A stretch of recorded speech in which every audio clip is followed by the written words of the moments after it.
Hello everyone, I'm the Mass Analyst. This is a video response to ZER01NE1NE. I'll post a link in the sidebar to his video, and everyone should watch his video before proceeding to watch this video, because my video is just not going to make any sense if you haven't watched his video first. Okay, I'm going to assume that you've watched his video. His video was a reply to my video, and in his video he explained possible reasons behind YouTube's policy against downloading videos by using third-party sites. He gave two primary reasons. Now, I don't know what the reason is, but he gave two reasons, and I'll look at each of them. The first reason is to prevent piracy, and he gave an example. Suppose somebody posted Green Day's video up on YouTube. This policy would prevent all of us from downloading that video to our computers and converting them to MP3 files. His second reason is that some YouTube partners have got videos with little buttons on them saying download this video for 99 cents. And if people could go to third-party websites and use them to download YouTube videos, that kind of defeats the whole purpose. This hinders the people who want to monetize their videos through downloads from being able to do so. Well, let's look at the first reason, to prevent piracy. This might be a little bit of a heresy if someone from YouTube were to watch this, but quite truthfully, I really don't think YouTube cares all that much about piracy off of their site, especially during the first year or two of YouTube's existence. If you looked at their home page, they had lots and lots of videos that were obviously copyright infringing. Now YouTube will say, oh, but we've acted whenever we were sent to DMCA. We pulled the videos down right away. They said, oh, copyright infringing? We didn't see any copyright infringing. How are we supposed to know? That's what YouTube's official line is going to be in court.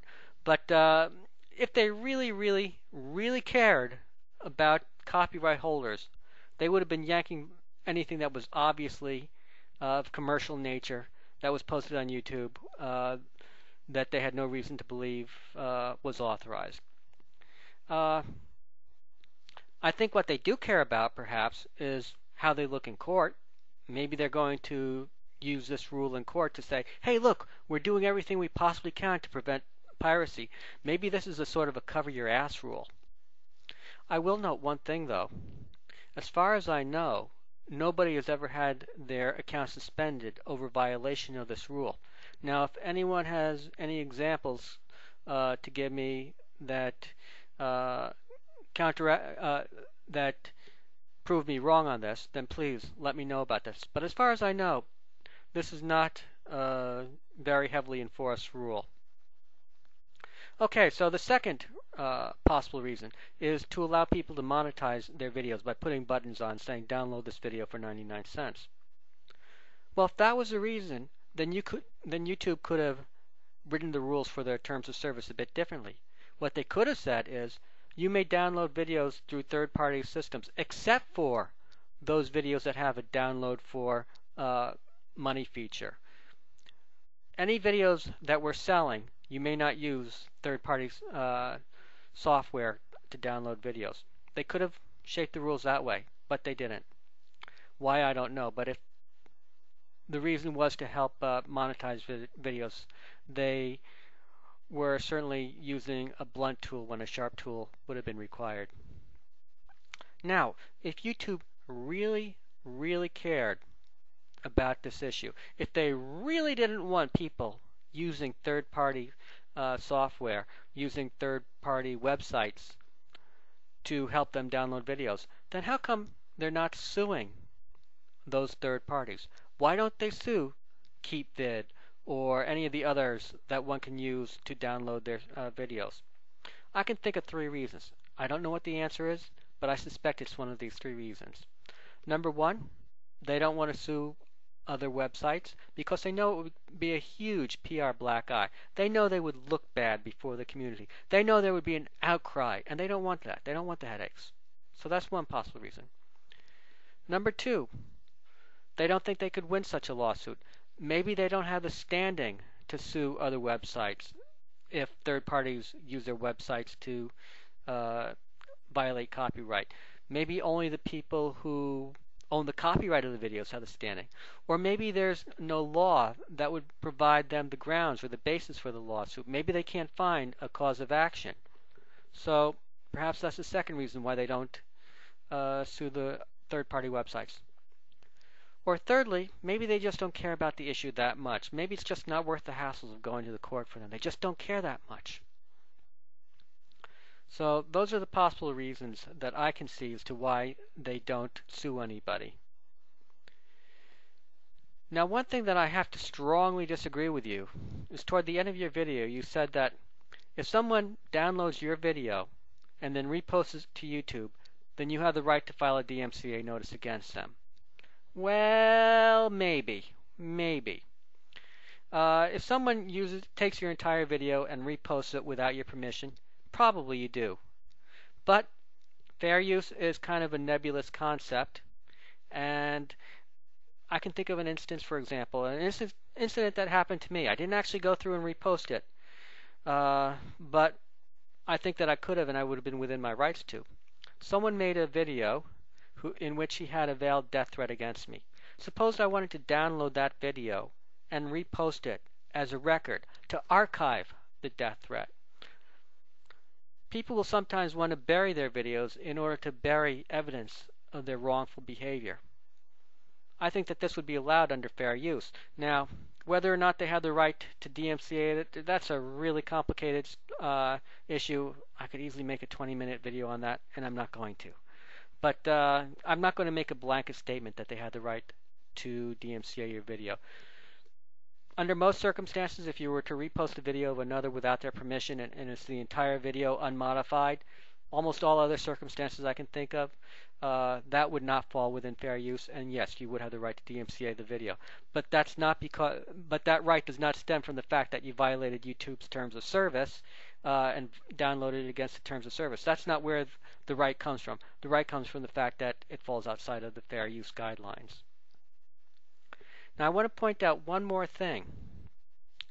These rules, this rule, only applies to those who sign the terms of service and sign up for an account on YouTube. It doesn't apply to anybody else.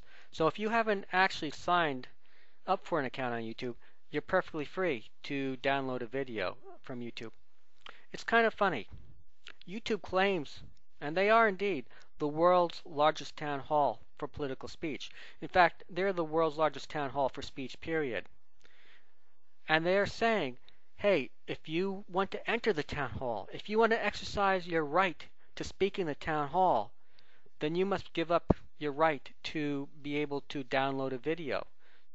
You must give up the ability to download a video, which is unfortunate. It's really unfortunate because what they're doing, in effect, is they're protecting scoundrels.